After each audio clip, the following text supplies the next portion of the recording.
Class 11 students हम करेंगे English की the portrait of a lady.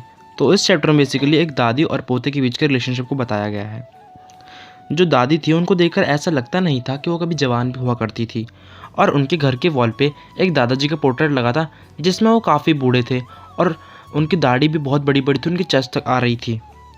और जो ऑथर थे, उनके जो पेरेंट्स थे वो सिटी गए होते हैं सेटल होने, और जो ऑथर हैं वो अपनी दादी के साथ विलेज में रहते हैं। और वो अपनी दादी के साथ रोज़ सुबह स्कूल जाते हैं, और वो सुबह ब्रेकफास्ट में रोटी पर बटर और शुगर ला के खाते हैं, और रास्ते में जाते वक्त तो डॉग्स को भी फीड करते हैं।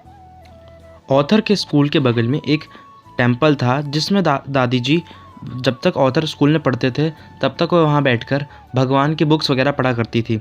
और अब ऑथर के जो पेरेंट्स थे वो सिटी में सेटल हो चुके थे, तो वो दादी और पोते को सिटी ले जाते हैं। अब सिटी में ऑथर इंग्लिश मीडियम स्कूल में पढ़ता है और वहाँ पे भगवान के बारे में नहीं पढ़ाया जाता, इसलिए दादी को ये पसंद नहीं था कि वो इंग्लिश मीडियम स्कूल में पढ़ता है।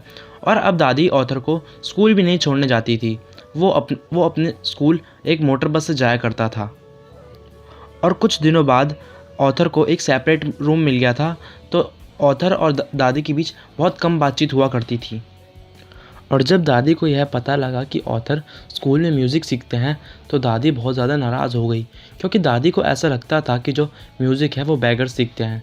अब कुछ दिनों बाद ऑथर 5 साल के लिए पढ़ाई के लिए एब्रोड चले गए, और दादी जी ऑथर को रेलवे स्टेशन तक छोड़ने गई थी।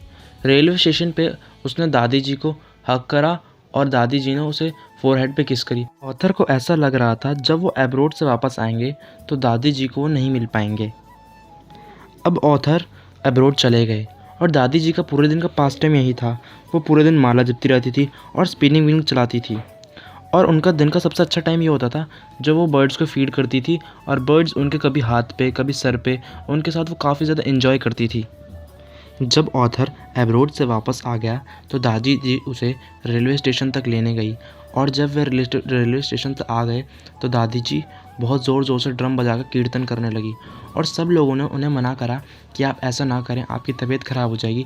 बट वो नहीं मानी और अगले दिन उनकी तबीयत ख़राब हो गई। जब डॉक्टर को बुलाया गया तो डॉक्टर ने कहा इनकी ये बस मामूली सी बीमार पड़ी हैं, ये बहुत जल्दी ठीक हो जाएंगी। पर दादी जी को ये पता चल चुका था कि ये उनका अंतिम समय आ चुका है, तो वो अपना अंतिम समय बिल्कुल भी वेस्ट नहीं करना चाहती थी।